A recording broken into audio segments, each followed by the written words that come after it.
Janganlah jadi batu sandungan. Inilah Injil suci menurut Matius bab 17 ayat 22 sampai dengan 27. Sekali peristiwa, Yesus bersama murid-muridnya ada di Galilea. Ia berkata kepada mereka, Anak manusia akan diserahkan ke dalam tangan manusia. Mereka akan membunuh dia, tapi pada hari ketiga ia akan dibangkitkan. Maka hati para murid itu pun sedih sekali. Ketika Yesus dan para muridnya tiba di Kapernaum, datanglah seorang pemungut pajak bait Allah kepada Petrus dan berkata, Apakah gurumu tidak membayar pajak 2 dirham? Jawab Petrus, Memang membayar. Ketika Petrus masuk rumah, Yesus mendahuluinya dengan pertanyaan, Bagaimana pendapatmu, Simon? Dari siapa raja-raja dunia ini memungut bea dan pajak? Dari rakyatnya atau dari orang asing? Jawab Petrus, Dari orang asing. Maka kata Yesus kepadanya, Jadi bebaslah rakyatnya. Tetapi agar kita jangan menjadi batu sandungan bagi mereka, pergilah memancing ke danau.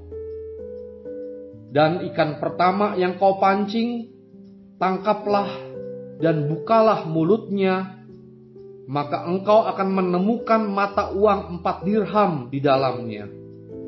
Ambillah itu dan bayarlah kepada mereka, bagiku dan bagimu juga. Demikianlah sabda Tuhan. Setiap orang Kristen memiliki 2 kewarganegaraan, yaitu warga kerajaan Allah dan warga negara. Sebagai warga kerajaan Allah, setiap orang Kristen wajib memberikan persembahan di rumah Allah. Sedangkan sebagai warga negara, setiap orang Kristen juga harus membayar pajak kepada pemerintah yang merupakan kewajiban setiap warga negara. Pada masa itu, setiap orang Israel wajib memberikan persembahan 2 dirham kepada bait Allah. Uang hasil persembahan dipakai untuk membeli kurban, anggur, tepung, minyak, dan kemenyan yang digunakan dalam bait Allah. Walau ketentuan ini dapat diperdebatkan, namun Yesus tidak mau menjadi batu sandungan. Maka Yesus memerintahkan Petrus untuk membayar pajak dengan caranya yang ajaib.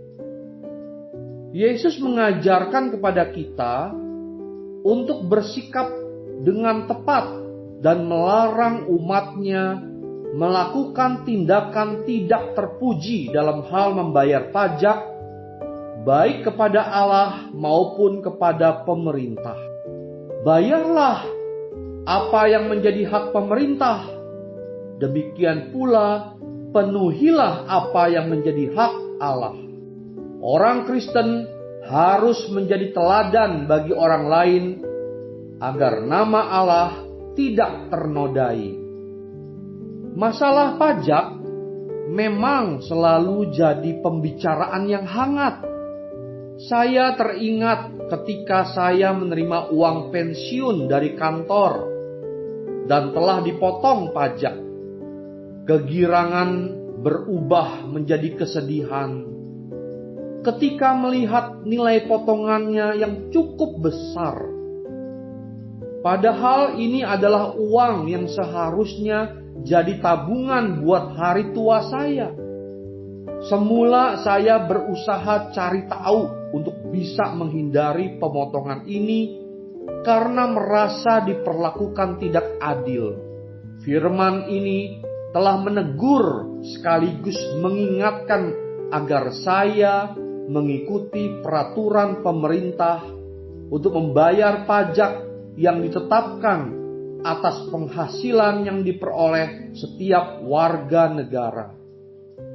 Mari belajar dari teladan Yesus untuk tidak jadi batu sandungan bagi orang lain dengan tidak mengutamakan kepentingan sendiri yang bisa menodai nama Allah karenanya.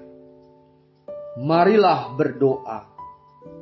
Allah Bapa yang Maha Rahim, terima kasih atas teladan putramu yang mengingatkan agar saya jangan jadi batu sandungan bagi orang lain, melainkan taat melakukan kewajiban kepada Allah dan pemerintah. Dengan demikian, namamu semakin dimuliakan melalui sikap dan perbuatan saya. Amin.